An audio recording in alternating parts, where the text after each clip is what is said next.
América Latina guarda entre sus archivos historias que jamás obtuvieron respuesta. Desapariciones sin rastro, hallazgos imposibles y silencios oficiales que ocultan verdades incómodas. Desde montañas donde el tiempo parece haberse detenido hasta ciudades donde una cámara registró lo inexplicable, cada caso revela un fragmento de lo desconocido. Hoy analizaremos 6 misterios reales que siguen desafiando toda explicación. 1. El 9 de septiembre de 1954, el vuelo comercial Santiago 513 despegó desde el aeropuerto de Porto Alegre, Brasil, con destino a Santiago de Chile. Era una ruta habitual de la desaparecida aerolínea Santiago Airlines, con 88 pasajeros a bordo y una tripulación de 4 personas. El trayecto debía durar poco más de 4 horas, pero aquel día el avión nunca llegó. Los radares lo perdieron en algún punto sobre el Atlántico Sur, sin emitir señal de emergencia ni reporte de fallas. Durante semanas, las fuerzas aéreas de Brasil y Chile realizaron, búsquedas extensas, sin hallar restos de combustible, fragmentos de fuselaje ni señales en el mar. El vuelo fue declarado perdido y todos los ocupantes oficialmente muertos. El caso habría quedado archivado como una más de las muchas desapariciones aéreas de la época, de no ser por un suceso que, según informes internos filtrados décadas después, cambiaría por completo la percepción del misterio. El 12 de octubre de 1989, 35 años después, un equipo de mantenimiento del aeropuerto de Porto Alegre aseguró haber visto aterrizar un viejo avión modelo Lockheed Super Constellation con la misma matrícula del desaparecido vuelo 513. Las autoridades locales respondieron de inmediato, creyendo que se trataba de una restauración privada o de un ejercicio cinematográfico. Sin embargo, al acercarse, los técnicos notaron algo anómalo. El aparato estaba intacto, sin señales de deterioro por el tiempo, y llevaba el logotipo original de Santiago Airlines, una compañía que había desaparecido en los años 60. Los motores aún emitían calor, como si acabaran de ser apagados. Dentro de la cabina reinaba un silencio total.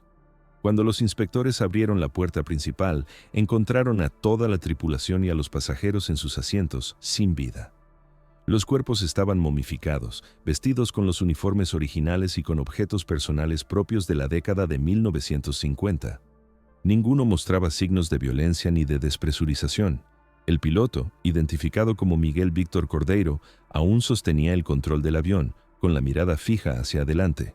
Según un informe no oficial atribuido a la Autoridad Aeronáutica de Brasil, la cabina de mando presentaba instrumentos antiguos pero perfectamente conservados, con el reloj de vuelo detenido a las 11:32, hora en que el avión habría desaparecido del radar 3 décadas antes. Ninguna marca indicaba un aterrizaje forzoso. La torre de control no había recibido solicitud de aproximación, ni registro de vuelo alguno en las horas previas. El avión simplemente apareció. Realizó una maniobra de descenso estable y se detuvo con precisión en la pista, sin comunicación por radio. En los días siguientes, el aeropuerto fue cerrado temporalmente por razones de seguridad.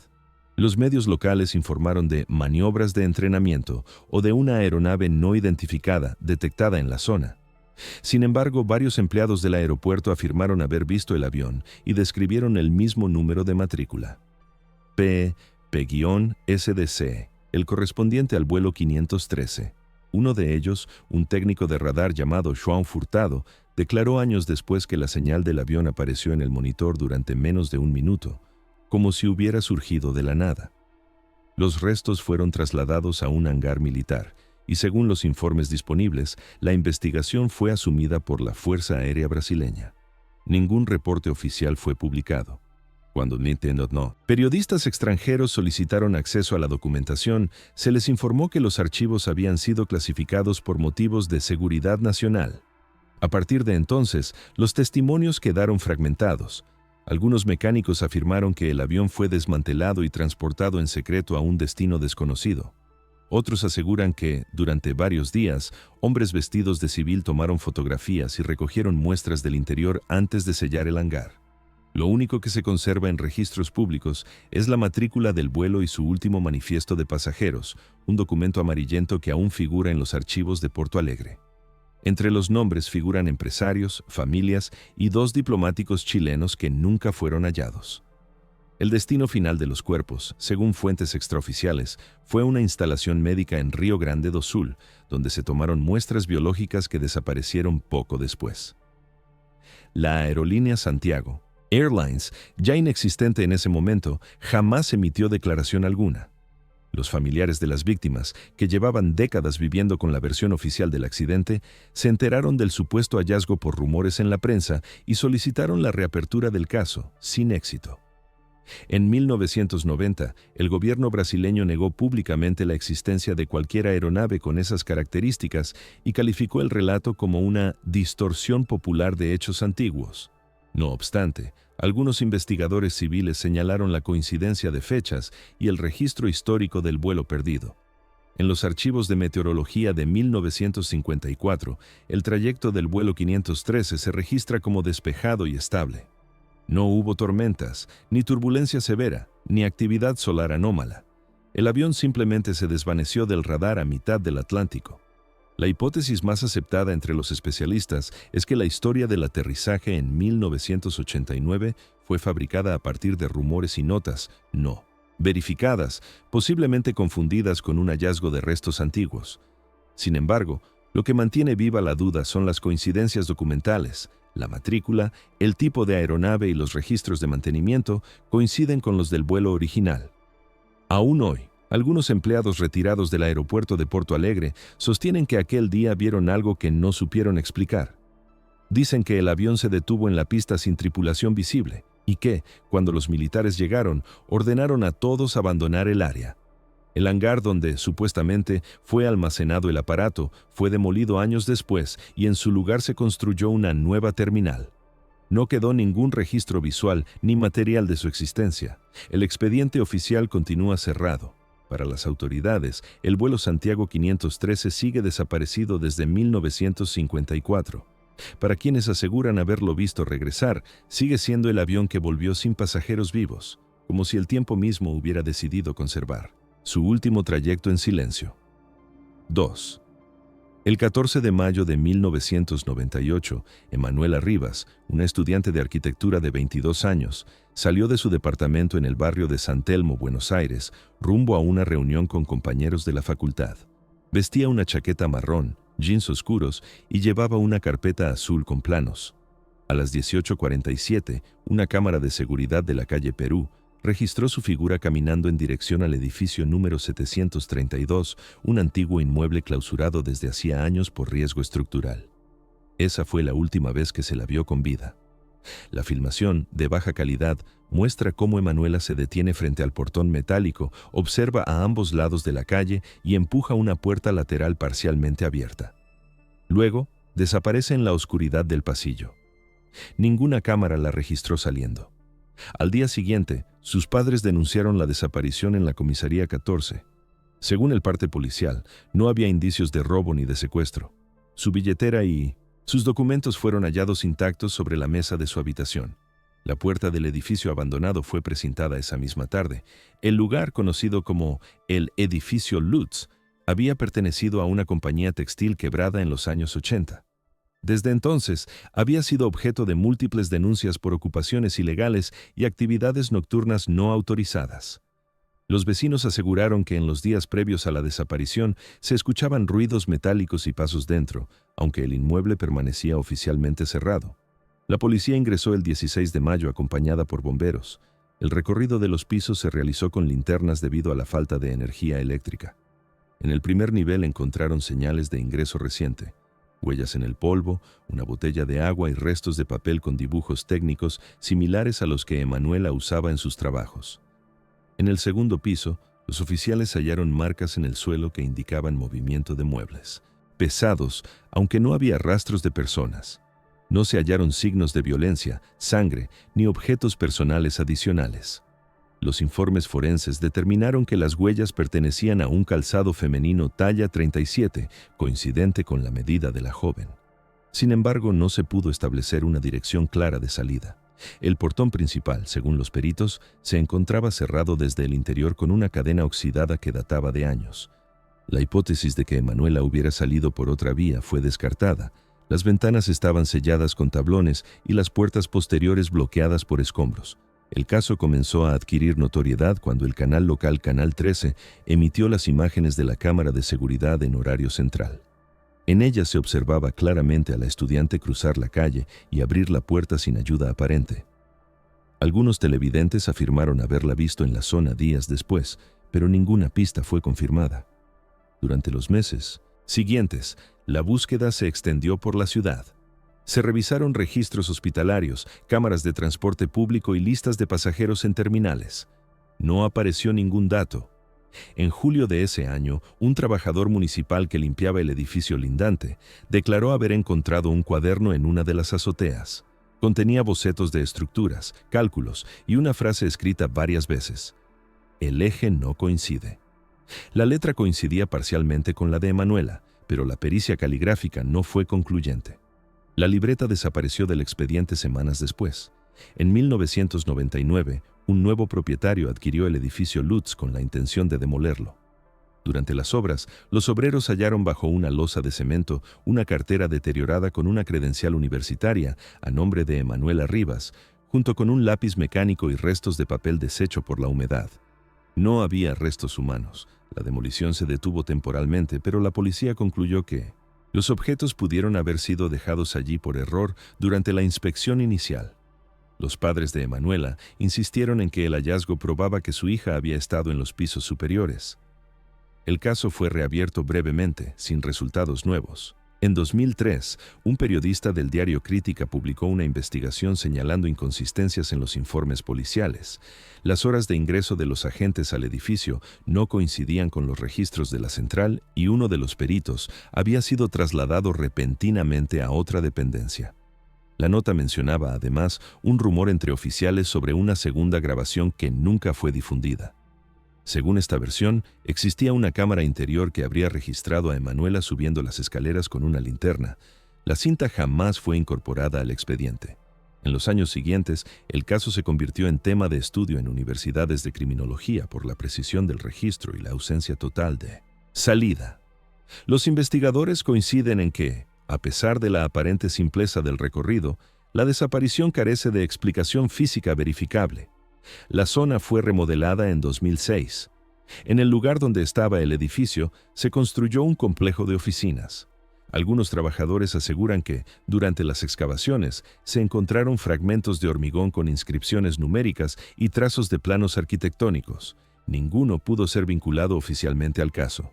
Hoy, más de 2 décadas después, la carpeta judicial permanece abierta sin imputados ni pruebas nuevas. En los archivos de la Facultad de Arquitectura, aún se conserva el último proyecto que Emanuela presentó antes de desaparecer. Una maqueta de hormigón representando una estructura sin salidas visibles. En la base, una nota escrita a mano dice: "Lo esencial está detrás del muro". Ningún investigador ha logrado determinar a qué se refería. El expediente policial concluye con una frase escueta: "Desaparición en circunstancias no determinadas".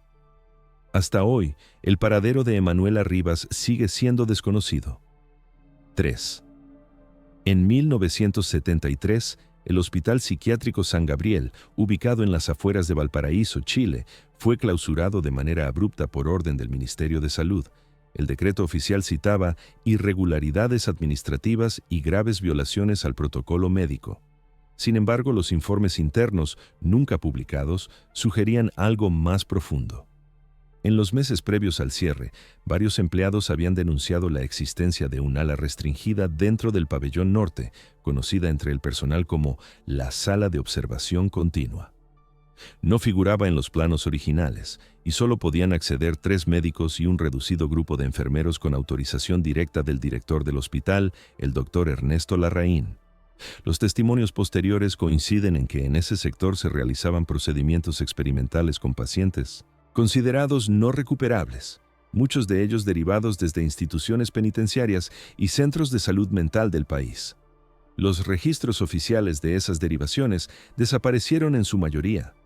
Según consta en una carta enviada en 1974 por la enfermera Marta Herrera al Colegio Médico, algunos de los internos eran sometidos a tratamientos con fármacos no aprobados y técnicas de estimulación eléctrica prolongada, supuestamente para estudiar la respuesta neuroconductual a estímulos extremos.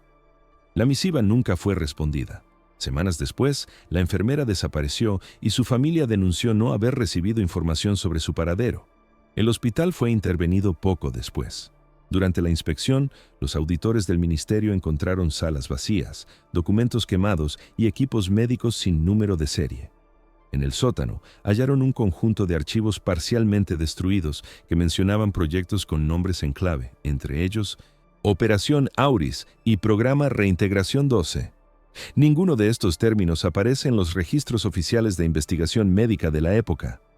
Los últimos informes fechados en agosto de 1973 describen la presencia de un equipo extranjero, identificado solo con iniciales.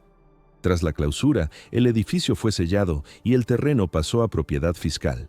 Durante años permaneció abandonado, aunque vecinos del sector afirmaron ver luces encendidas en su interior y escuchar ruidos metálicos por las noches. En 1981, un grupo de estudiantes de medicina ingresó sin permiso al antiguo hospital, con el fin de documentar el estado del lugar.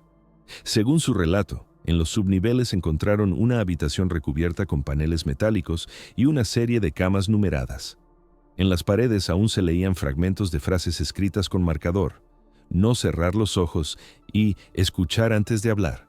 Uno de los estudiantes, identificado como Ricardo Soto, declaró años después que en el suelo había restos de cables conectados a interruptores y fichas clínicas deterioradas, con nombres ilegibles y diagnósticos incompletos.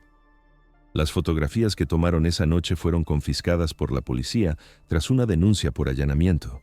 Nunca fueron devueltas. En 1990, el periodista chileno Jorge Olivares publicó un reportaje en la revista Visión en el que aseguraba haber tenido acceso a documentos desclasificados del Ministerio del Interior. En ellos se mencionaba el caso San Gabriel, como parte de un programa de observación de conductas extremas durante el periodo previo al golpe militar. Los documentos sugerían vínculos entre el hospital y una red de investigación psiquiátrica financiada parcialmente por instituciones extranjeras. Olivares fue citado a declarar, pero el expediente desapareció antes de que el caso llegara a tribunales. Años después, el propio periodista abandonó su trabajo alegando amenazas anónimas y negó haber conservado copias de los documentos. En 2007, el terreno del antiguo hospital fue vendido a una empresa inmobiliaria que planeaba construir un complejo habitacional. Al iniciar las obras, los trabajadores hallaron bajo los cimientos una estructura de hormigón sin acceso directo desde el exterior. Dentro había restos de mobiliario médico, tubos de vidrio rotos y una pizarra oxidada con fechas escritas entre 1969 y 1972. En el fondo de la sala se encontraron 17 frascos de muestras numeradas, sin etiquetas. El material fue retirado por funcionarios de salud pública, pero nunca se informó su destino. Un año después, el proyecto inmobiliario fue cancelado por dificultades técnicas en el terreno. Desde entonces, el predio permanece cerrado. En 2012, una investigación independiente de la Universidad de Valparaíso revisó los archivos del Ministerio de Salud y halló una lista incompleta de 43 pacientes internados en San Gabriel, cuyos registros clínicos fueron eliminados. La mayoría eran adultos jóvenes entre 20 y 40 años, ingresados por trastornos disociativos severos. Ninguno fue transferido oficialmente a otros centros. Las familias que intentaron ubicar sus nombres en cementerios o listas de defunción no obtuvieron resultados. En los archivos fotográficos del hospital, conservados por azar en una colección privada, solo hay retratos del personal administrativo. Ninguna imagen muestra pacientes ni interiores de pabellones. En una de las fotos, sin embargo, puede verse una puerta metálica con el rótulo Unidad B. Esa sección no figura en los planos del edificio. Los pocos empleados que aún viven coinciden en un detalle. Antes del cierre, durante los turnos nocturnos, el sistema de ventilación transmitía un sonido constante que describen como un murmullo leve, como si varias personas hablaran al mismo tiempo en voz baja. Con el tiempo, esa descripción dio origen al apodo que aún se recuerda en la zona: el Hospital de los Human Management Susurros. Hoy el lugar sigue cercado por alambre y custodiado por guardias privados contratados por el Estado. No hay letreros ni placas que indiquen su historia, los archivos oficiales permanecen clasificados y ningún gobierno ha autorizado su apertura. Los habitantes de Valparaíso lo mencionan como un episodio oscuro del pasado sanitario, un lugar del que no se conserva testimonio público ni explicación oficial. El expediente 731-GE, correspondiente al Hospital San Gabriel, continúa marcado como contenido reservado. 4.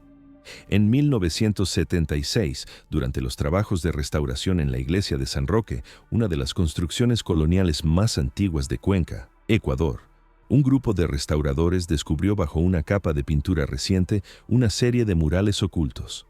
Los frescos, cubiertos probablemente desde el siglo XIX, fueron hallados en el muro lateral del altar mayor.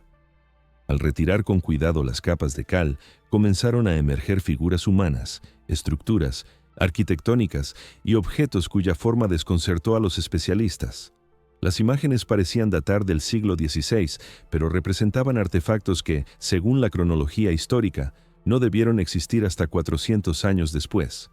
Entre las escenas mejor conservadas se distingue una figura circular que recuerda a una lámpara eléctrica colgante, con filamentos visibles.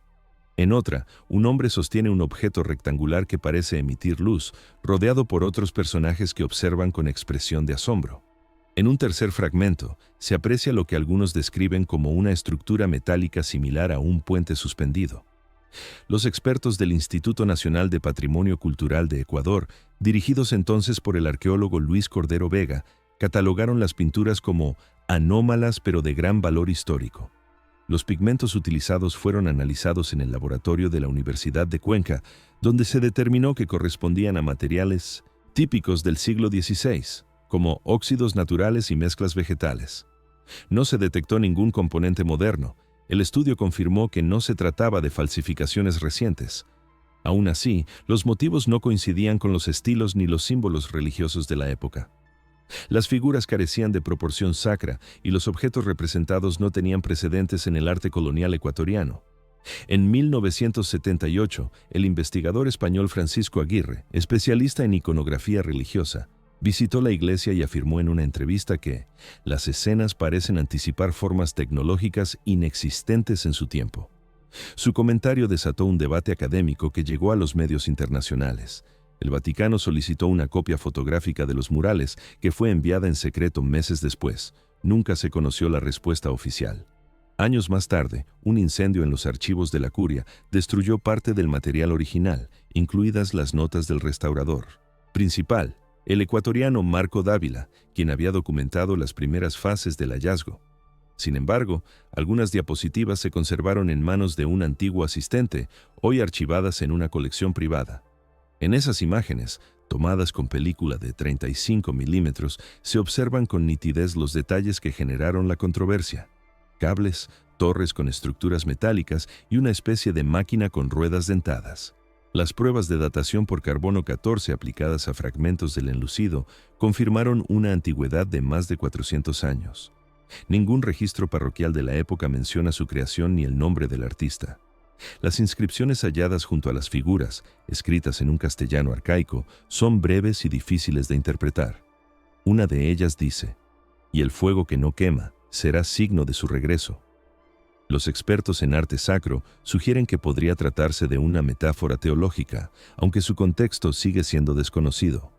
En 1984, la iglesia fue cerrada temporalmente para restauración estructural. Durante esas obras, los murales fueron nuevamente cubiertos por una capa protectora de yeso y pigmento neutro, supuestamente para evitar su deterioro. Nunca volvieron a ser expuestos al público. La decisión fue tomada por la diócesis local y aprobada por el Instituto de Patrimonio. Los motivos oficiales fueron preservación y control de humedad, pero algunos investigadores sostienen que existió presión para ocultar las imágenes debido al revuelo que causaron.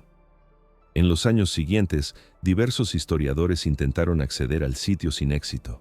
En 1999, un equipo documental de la televisión alemana solicitó permiso para filmar en el lugar, pero su solicitud fue denegada. El responsable de Patrimonio Diocesano declaró que los murales se encuentran en proceso de estudio técnico y no están disponibles para visitas. Hasta hoy no se ha publicado ningún informe nuevo. En 2008, un antiguo restaurador del instituto, identificado como Jorge Meneses, reveló en una entrevista que, durante las primeras intervenciones, se hallaron bajo los murales bocetos preliminares hechos con carbón vegetal, que mostraban figuras aún más extrañas, estructuras con antenas y símbolos numéricos dispuestos en cuadrículas. Los fragmentos fueron destruidos accidentalmente al retirar las capas de cal. Según Meneses, algunos de sus colegas tomaron fotografías, pero se les ordenó entregarlas. Ninguna de esas imágenes ha aparecido. Los archivos de restauración de 1976 a 1980 presentan vacíos en la numeración. Los documentos 314 y 315, que corresponderían al registro fotográfico de los frescos, fueron marcados como extraviados. En 2015, una comisión cultural del municipio de Cuenca propuso reabrir la iglesia para un nuevo estudio técnico. La propuesta fue rechazada por el Ministerio de Cultura, alegando falta de fondos y de garantías estructurales del edificio. Algunos miembros de Minonodienetsen, la comisión, afirmaron haber visto, a través de una grieta en la pared, fragmentos de pintura con figuras humanas en tonos azulados. El actual párroco niega que existan restos visibles y asegura que las paredes están completamente selladas. Hoy, las únicas evidencias de las pinturas provienen de copias fotográficas incompletas, circulando entre coleccionistas privados y académicos. Los informes técnicos concluyen que el estilo no pertenece a ninguna escuela artística conocida en la región y que las imágenes pudieron tener un significado simbólico perdido con el tiempo. Ninguna autoridad ha confirmado oficialmente la autenticidad de los murales, pero los registros de laboratorio continúan siendo consistentes. Nadie sabe con certeza qué representaban aquellas figuras ni por qué fueron ocultadas. El expediente patrimonial número 241-76, bajo el título Iglesia de San Roque, murales no catalogados, permanece archivado en Quito con acceso restringido. El misterio de Minonodienetsen. Las pinturas de Cuenca sigue siendo uno de los casos artísticos más desconcertantes del patrimonio ecuatoriano. Imágenes que parecen haber anticipado un futuro que aún no había comenzado. 5. El 17 de julio de 1999, 4 niños, Luis Ortega, de 12 años, los hermanos Daniel y Raúl Méndez, de 11 y 13, y Javier Ríos, de 10, desaparecieron en las montañas del Cerro Azul, en el municipio de Tlapacoyan, Veracruz. El grupo formaba parte de un campamento escolar organizado por el Colegio San Martín, al que asistían 20 alumnos y 3 profesores. El sitio era una zona boscosa utilizada con frecuencia para excursiones educativas a unos 15 kilómetros de la carretera principal. Aquella mañana, los niños fueron vistos por última vez durante una caminata hacia un arroyo cercano. Según los testimonios de los maestros, el grupo se dividió en 2 para recolectar muestras de agua y plantas. Luis y los otros 3 se adelantaron unos minutos por un sendero estrecho, mientras los adultos preparaban el regreso. Cuando los llamaron, no hubo respuesta. Al principio pensaron que habían tomado un camino alterno, pero tras una hora de búsqueda sin resultados, dieron aviso a las autoridades locales. Al llegar al lugar, la policía encontró las mochilas de los niños apiladas junto a una roca, con los útiles escolares intactos. Dentro había cantimploras, libretas, galletas y linternas sin usar. No había señales de forcejeo, huellas de terceros ni rastros de animales. Los perros rastreadores siguieron un rastro débil durante unos 100 metros hasta un claro del bosque, donde el olor se perdía abruptamente. La búsqueda se extendió durante 10 días, con más de 100 voluntarios, elementos del ejército y helicópteros. No se encontró ningún indicio físico. El terreno fue revisado metro a metro. Se inspeccionaron grietas, cuevas y corrientes subterráneas. Las condiciones del clima eran estables, sin lluvia ni deslaves registrados en esa fecha. Los investigadores consideraron la posibilidad de que los menores hubieran caído a una quebrada o se hubieran desorientado, pero no existía ninguna pendiente de esa magnitud cerca del punto de desaparición. Los testigos coincidieron en que los niños estaban tranquilos y que ninguno se separó del grupo sin permiso. Las mochilas, según el peritaje, habían sido colocadas con orden, no arrojadas. En el suelo no se hallaron marcas de arrastre ni de pisadas recientes. En los días siguientes, la prensa local comenzó a cubrir el caso. Algunos medios titularon el hecho como «La desaparición imposible del Cerro Azul». Los padres de los niños instalaron un campamento permanente en la zona durante meses, esperando novedades. En septiembre, uno de los equipos de rescate encontró, a más de 5 kilómetros del sitio original, una pequeña prenda infantil, una camiseta blanca con manchas de lodo, que fue identificada por la madre de Luis Ortega. Sin embargo, los análisis de Minonodienetsen laboratorio no arrojaron rastros biológicos concluyentes. Ningún otro objeto fue hallado. En 2001, un nuevo grupo de búsqueda independiente, formado por exmiembros de Protección Civil, revisó el área con drones y detectores térmicos. En un informe, señalaron la existencia de un antiguo túnel de drenaje pluvial abandonado, parcialmente colapsado, a unos 700 metros del campamento. Al explorarlo, encontraron restos de madera y señales de humedad, pero ninguna evidencia humana. La entrada fue cerrada por seguridad. Los registros históricos del municipio indicaban que la red de túneles fue construida en los años 50 y clausurada tras un derrumbe. No existían planos precisos del sistema. En 2003, un campesino afirmó haber visto a 3 niños caminando por la carretera secundaria que conecta con Alto Tonga, el mismo día de la desaparición. Dijo que llevaban mochilas pequeñas y parecían asustados. Su testimonio nunca pudo verificarse y el hombre falleció al año siguiente. Las autoridades consideraron la posibilidad de un secuestro, pero no hubo llamadas de rescate ni movimientos bancarios sospechosos. Los familiares fueron interrogados sin resultados. Con el paso del tiempo, el caso fue archivado como desaparición múltiple. En 2010, un periodista de Xalapa, Ernesto Valdivia, publicó un reportaje basado en entrevistas con los rescatistas originales. Uno de ellos, identificado solo como Oficial Ramírez, declaró que durante los primeros días escucharon voces infantiles a la distancia mientras peinaban el bosque. Aseguró que el sonido provenía de una zona donde no había personas. Al investigar, no encontraron nada. Su testimonio fue retirado del informe final por falta de sustento técnico. En 2017, el gobierno estatal digitalizó los archivos del caso, pero varias páginas del expediente se encontraban ilegibles por humedad. El inventario de objetos recuperados listaba únicamente las 4 mochilas, un silbato de Moment 22, plástico y un cuaderno con dibujos de árboles y ríos. En la última página, con letra infantil, se leía: "Si nos perdemos, seguimos el agua". No se sabe a cuál de los niños pertenecía la nota. Hoy, el sitio exacto donde acamparon permanece abandonado. La escuela cerró en 2002 por falta de matrícula y el terreno se cubrió de maleza. Los vecinos del lugar aún recuerdan el operativo militar y las noches iluminadas por linternas. Ningún resto humano fue hallado en 25 años.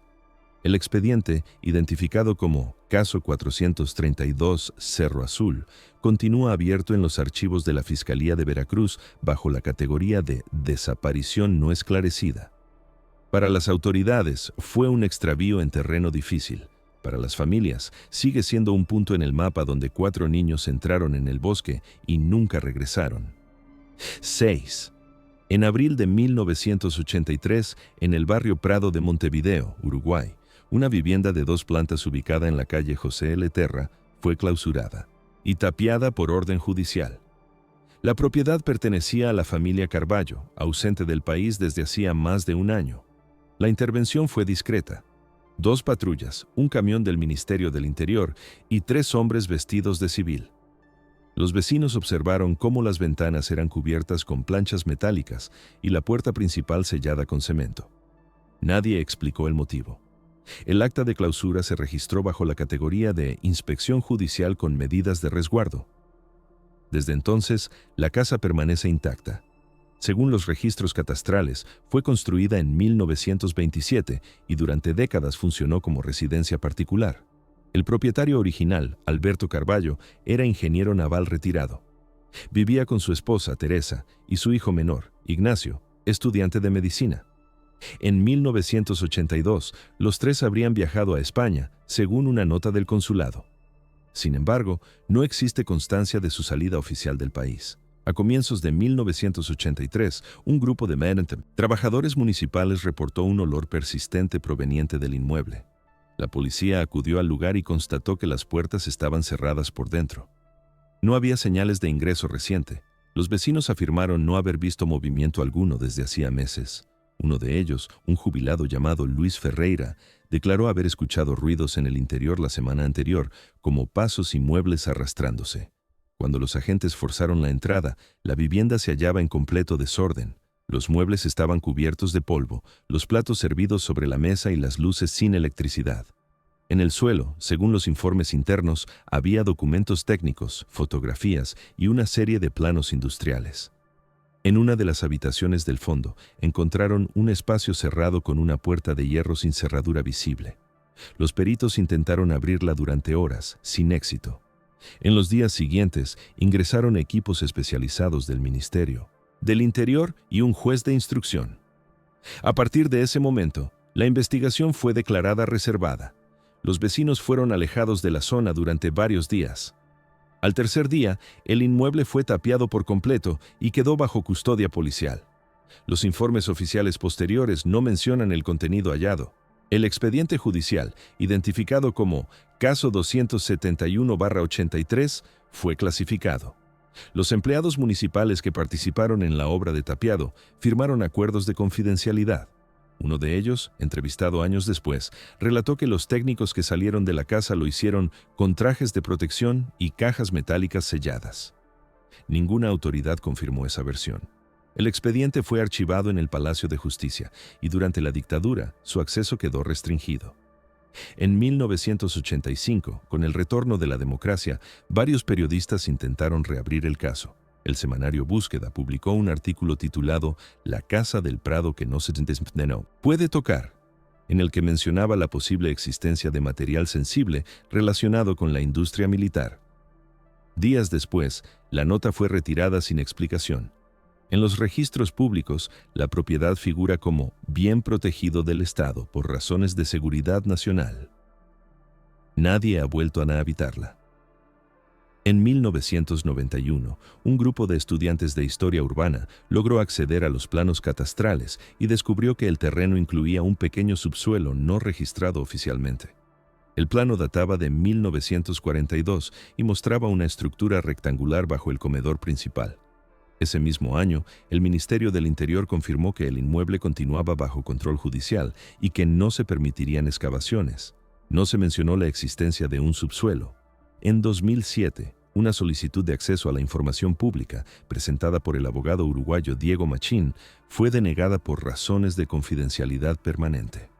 El documento señalaba que el expediente 271/83 había sido reubicado en los archivos del Ministerio de Defensa. Ninguna de las dependencias confirmó su contenido. En el vecindario, la casa es conocida simplemente como La Sellada. Su fachada, de color gris oscuro, conserva las placas metálicas oxidadas que cubren las ventanas. Algunos residentes aseguran que, por las noches, se escucha el golpeteo del viento en los paneles, un ruido que se confunde con pasos en el interior. Otros afirman haber visto luces breves filtrarse desde las rendijas superiores, aunque no existe conexión eléctrica desde hace décadas. En 2016, una empresa inmobiliaria incluyó la propiedad en un listado de bienes fiscales inactivos. La publicación fue retirada a los pocos días.